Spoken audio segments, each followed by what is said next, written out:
This story appears in ESPN the magazine's September 18th NFL preview issue. Subscribe today. After the game, Aaron Rodgers got on the bus. It was unusually cold in Arlington during the week leading up to Super Bowl XLV. A winter storm had barreled into Texas, blanketing Cowboys Stadium with so much snow that slabs of ice cascaded from the roof. When the game against the Steelers ended, the team was showered with confetti. Then the players trudged down to the bus, where they sat for a while in the bowels of the stadium before heading back to their hotel. Someone brought the Vince Lombardi trophy on board, and the players passed it around like a collection plate, each taking a moment to palm the sterling silver dot as his teammates chattered away. The quarterback sat and listened and thought about the plays he had made that night: 3 touchdowns, 0 interceptions, 304 yards.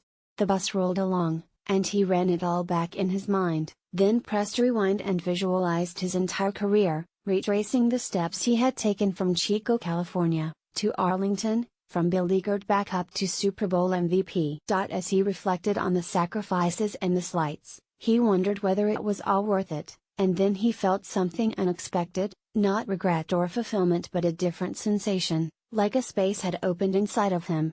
He thought about life and football and everything he had invested in his sport, and a jarring realization sprang into his mind. I hope I don't just do this.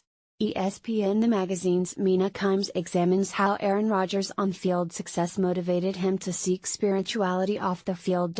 It's an oppressively warm afternoon in Los Angeles, and I'm sitting in my living room, looking at Rodgers looking at my stuff. The night before, his agent had sent me his phone number, suggesting that we meet at either his place or mine.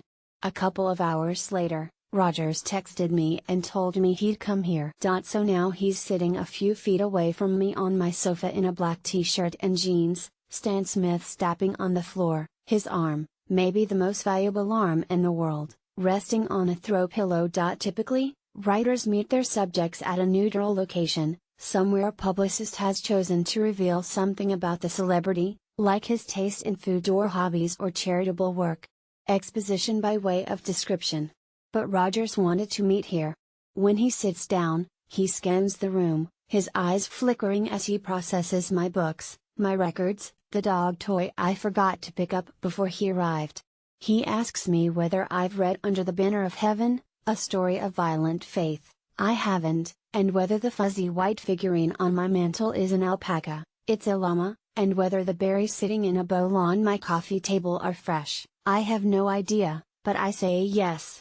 As he studies his surroundings, it occurs to me that when I write about this, I'll have to describe my things instead of his things, and I realize that's probably why we're here. I set my phone on the table and press the record button. He pulls out his and does the same. So he won't be taken out of context, he explains. More ESPN the magazine Fainaru-Wada and Baumgart, who does this to people. Rodgers is unusually cautious. This is evident whenever he opens his mouth. Before he speaks, he pauses, choosing his words like a surgeon plucking instruments from a table. Some of this comes with the territory: all-galaxy quarterback, face of a multi-billion-dollar insurance company, vessel for an entire state's hopes and dreams, but it rarely feels calculated. Rodgers, 33, isn't studiously bland, like many of his elite brethren, and he isn't evasive either. He's just cautious, wary of being misunderstood or revealing too much. Over the years, as his celebrity exploded, he closed certain windows, sequestering his private life while he charmed the public with his dry wit and quirky hobbies. He does crosswords. He likes Wes Anderson films. He showed us everything and nothing at all. And for a while, that was enough. But a few years ago, something shifted.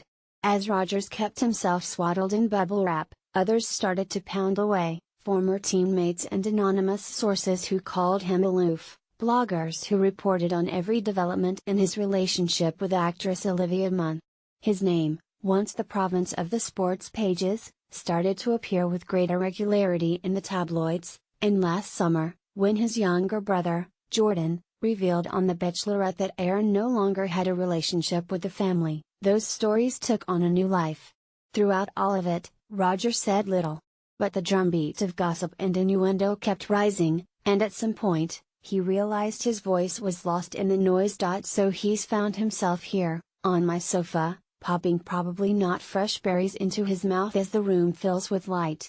Over the course of a few hours, he talks about the windows he's slammed shut and the ones he's cracked open, and I ask him why.